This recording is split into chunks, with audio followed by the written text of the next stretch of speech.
എനിക്കൊന്നും കേക്കണ്ട. ഒരുപാട് ന്യായങ്ങൾ പറയാനുണ്ടാവും നിനക്ക്. എനിക്കൊന്നേ അറിയണ്ടു, ഈ ഉത്തരവ് പിൻവലിക്കാൻ തയ്യാറാണോ നീ? ഇല്ല. ഉണ്ണി, ഏട്ടൻ പറയുന്ന അനുസരിച്ചാൽ എന്താ നിനക്ക്? അമ്മേ, ഈ ഉത്തരവ് ഞാൻ പുറപ്പെടുവിച്ചത് ഏട്ടനോടുള്ള വാശി തീർക്കാനല്ല.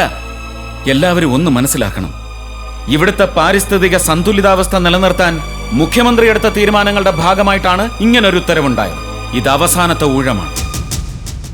പാരിസ്ഥിതിക ദുരന്തങ്ങളുടെ സർവനാശത്തിൽ നിന്ന് ഈ ദേശത്തെ രക്ഷിച്ചെടുക്കാൻ മുഖ്യമന്ത്രിക്കും കളക്ടർക്കും മാത്രമല്ല, ഏട്ടനടക്കം സകലർക്കും, സകല ജനങ്ങൾക്കും ബാധ്യതയുണ്ട്. ഇത്രയും കാലം നടത്തിയതിൽ വെച്ച് ഏറ്റവും വലിയ ഇൻവെസ്റ്റ്മെന്റ് ആയി നടത്തിയിരിക്കുന്നത്, അതും പലരിൽ നിന്നും കടം മേടിച്ചും. നീ ഈ ഉത്തരവ് പിൻവലിച്ചില്ലെങ്കിൽ പിന്നെ അധികം കാലം ഈ ഏട്ടനെ ഇങ്ങനെ കാണാൻ പറ്റില്ല.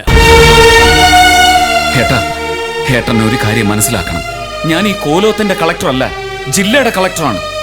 ഏട്ടനല്ല, വില്യംസിനെ പോലുള്ളവരുടെ മുന്നിൽ പകച്ചു നിൽക്കുന്ന 10,000 അവർക്ക് വേണ്ടി എനിക്ക് നിൽക്കാൻ പറ്റൂ. അവർക്ക് വേണ്ടിയാ ഞാൻ നിൽക്കൂ. അളിയാൻ നാടല്ല വീട്, വീടാണ് പ്രധാനം. വീട്ടുകാരെ മുഴുവൻ കുളിപ്പിച്ച് കിടത്തിയിട്ട് നാട് നന്നാക്കിട്ട് എന്താ കാര്യം? അതെ, വീട്ടുകാർ ഒന്നും അറിയുന്നില്ല ഞാൻ എന്ന് കരുതരുത്. കോവിലകം ബിൽഡേഴ്സും ന്യൂ ഇന്ത്യ ബിൽഡേഴ്സും തമ്മിലുണ്ടാക്കിയ അവിഹിത ബന്ധത്തിന്റെ ഇടനിലക്കാരൊക്കെയാണെന്നും അവരതിലുണ്ടാക്കുന്ന ലാഭം എന്താണെന്നും അറിയാതെയാണ് ഞാൻ ഇവിടെ വന്നിരിക്കുന്നതെന്ന് കരുതരുത്. അളിയൻ എന്തറിയാവുന്ന? പലതും.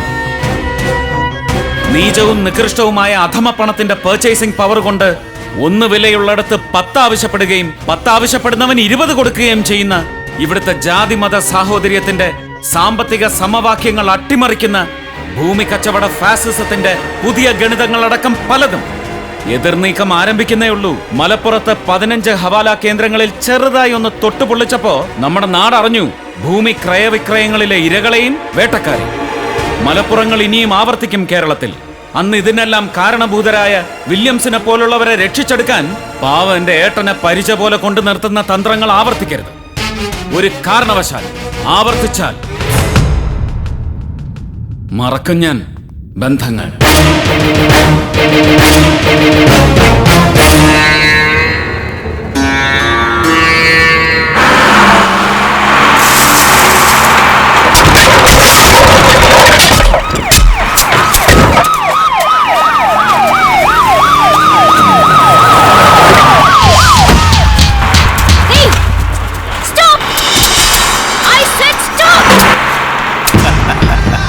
ഈ സ്ഥലം മരിച്ചുപോയ ശങ്കരൻ നമ്പൂതിരിയുടേതാണ്. ആണെന്നല്ല, ആയിരുന്നു എന്ന് വേണം പറയാൻ.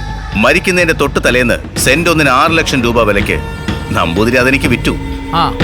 വിശ്വാസം വരുന്നില്ലെങ്കിൽ ആധാരത്തിന്റെ കോപ്പി കാണിച്ചു തരാം വക്കീലേ.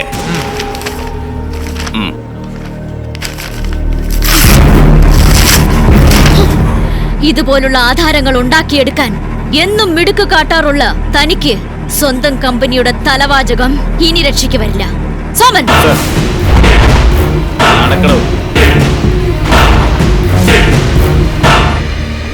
അബ്ദുള്ള. അതെ, സബ് രജിസ്ട്രാർ അബ്ദുള്ള കുട്ടി.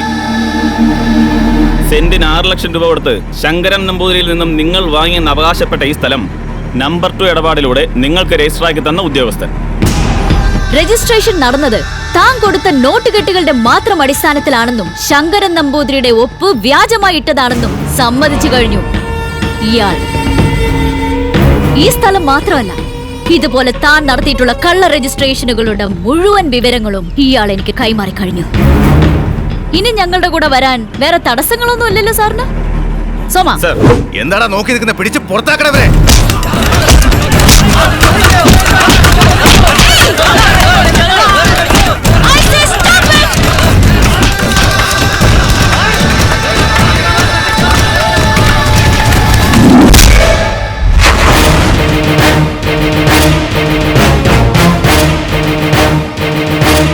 നീതി നടപ്പിലാക്കാൻ വന്ന കാക്കിയിട്ടവന്റെ നേരെ നീ കൈ ഓങ്ങുവല്ലടാ.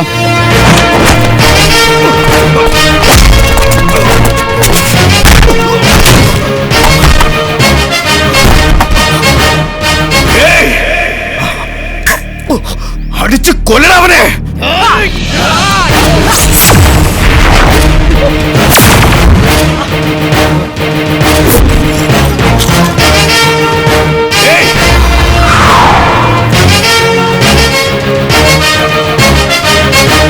ഇല്ല വില്യംസ്, നീ എത്ര നിർബന്ധിച്ചാലും അവരനങ്ങില്ല.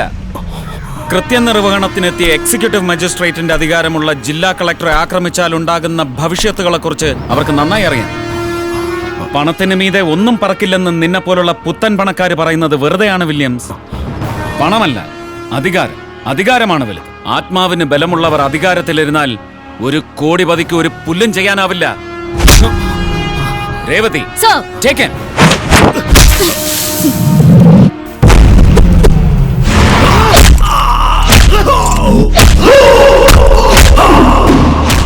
ഇതുവരെ നീ ചെയ്ത തെറ്റുകൾ വള്ളി പുള്ളി വിടാതെ കൃത്യമായിട്ട് പറഞ്ഞു തന്നാ നമുക്കിത് വേഗം അവസാനിപ്പിക്കാം. പറ, ശങ്കരൻ നമ്പൂതിരിയെയും രമേശനെയും കൊല്ലാൻ നിന്നെ സഹായിച്ചത് ആരൊക്കെയാണ്? ACP മുഴുവൻ കാലം ഇതിനകത്തിട്ട് തല്ലിയാലും എന്റെ നാവിന്നൊന്നും വീണ് കിട്ടില്ല. നിങ്ങൾ കണ്ടോ, വൈകാതെ ഞാൻ ഇവിടുന്ന് പുറത്തിറങ്ങും. പുറത്തിറങ്ങിയ നിങ്ങളൊക്കെ അനുഭവിക്കും. അനുഭവിപ്പിക്കും ഞാൻ. അനുഭവിക്കണം മോനെ.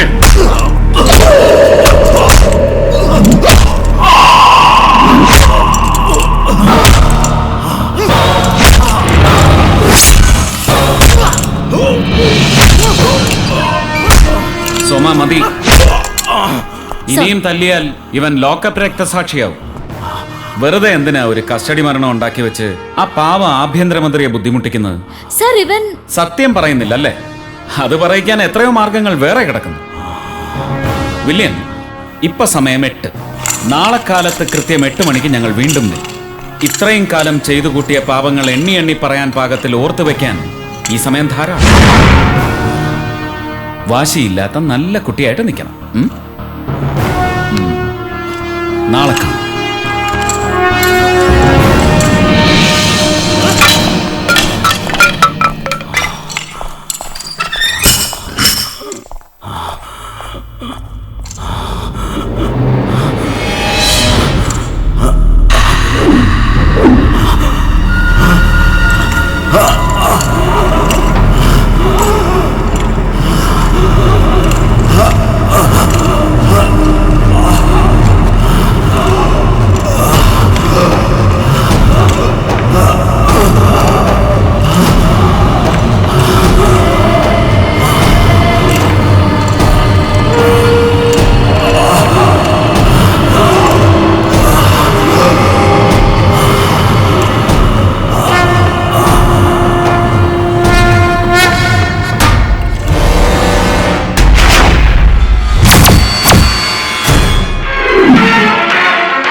സൗത്ത് ഇന്ത്യൻ ബിൽഡേഴ്സ് അസോസിയേഷൻ പ്രസിഡന്റും ന്യൂ ഇന്ത്യ ബിൽഡേഴ്സിന്റെ ഉടമയുമായ ജോൺ വില്യംസിന്റെ ദുരൂഹ മരണത്തിൽ പ്രതിഷേധിച്ച് എല്ലാ രാഷ്ട്രീയ സംഘടനകളും സംയുക്തമായി നടത്തിയ ഹർത്താൽ യാത്രക്കാരെയും രോഗികളെയും വിനോദസഞ്ചാരികളെയും ഒരുപോലെ ബുദ്ധിമുട്ടിലാക്കി. കടകമ്പോളങ്ങൾ അടഞ്ഞുകിടക്കുകയാണ്. പുലർച്ചെ 6 മണിക്ക് തുടങ്ങിയ ഹർത്താൽ പൂർണ്ണമാണ്. എന്നാൽ എവിടെയും അക്രമ സംഭവങ്ങൾ റിപ്പോർട്ട് ചെയ്തിട്ടില്ല.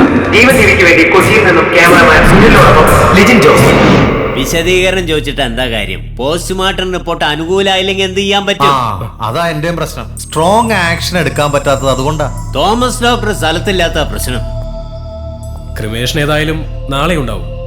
ദുബായിൽ നിന്ന് വില്യംസിന്റെ ഏട്ടൻ വന്നതിന് ശേഷം. ഏട്ടൻ വന്നിട്ട് എന്ത് ചെയ്യാനാ? പോയത് പോയി. അറിയാത്ത കാര്യം പറയാൻ നിൽക്കരുത്. വില്യംസിന്റെ ചേട്ടനെ കുറിച്ച് തനിക്കെന്തറിയാം? ക്രിസ്റ്റഫർ, ഈ വില്യംസ് എന്ന് പറഞ്ഞാൽ പ്രാണനായിരുന്നു ക്രിസ്റ്റഫറിന്. നിങ്ങൾ കണ്ടോ, ഇനി അങ്ങോട്ട് ഉറക്കമില്ലാത്ത രാത്രികളായിരിക്കും കളക്ടർക്കും ACP രേവതിക്കും പിന്നെ CI സോമനും. ശരി.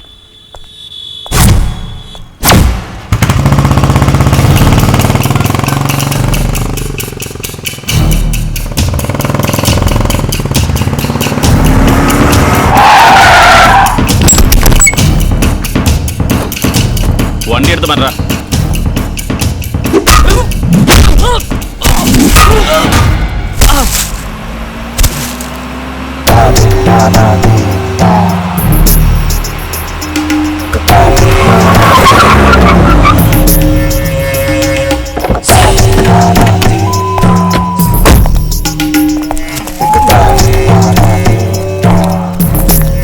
ആരടാ വണ്ടി തുറഞ്ഞൊരുമാതിരി ഷോ കാണിക്കല്ലേ? ഇത് CI സോമനാ. Christopher, John Christopher. വീട്ടിൽ എന്റെ വില്യംസിന്റെ ജീവനില്ലാത്ത ശരീരവും വെച്ച് ഞാൻ വരുന്നതും കാത്തിരിക്കുക, ബന്ധുക്കളും സുഹൃത്തുക്കളും. നാളെ അവന്റെ കുഴിമാടത്തിൽ ഒരു പിടി മണ്ണ് വാരിയിടുന്നതിന് മുമ്പ് ഒരാളോടെങ്കിലും കണക്ക് ചോദിക്കാൻ കഴിയണമെന്ന് നിർബന്ധമുണ്ടായിരുന്നു എനിക്ക്. അതുകൊണ്ടാ വീട്ടിലേക്ക് പോകുന്നതിന് മുമ്പ് നിന്നെ കാണാൻ വന്നത്.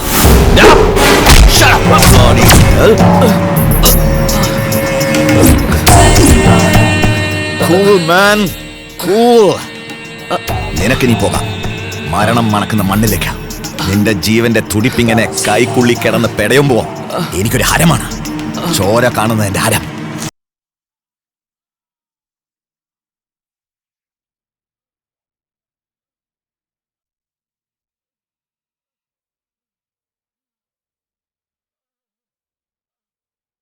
ലൂയിസ്, ഇനി വീട്ടിലേക്ക് വിളിച്ച് പറഞ്ഞോളൂ ക്രിസ്റ്റഫർ ലാൻഡ് ചെയ്തെന്ന്.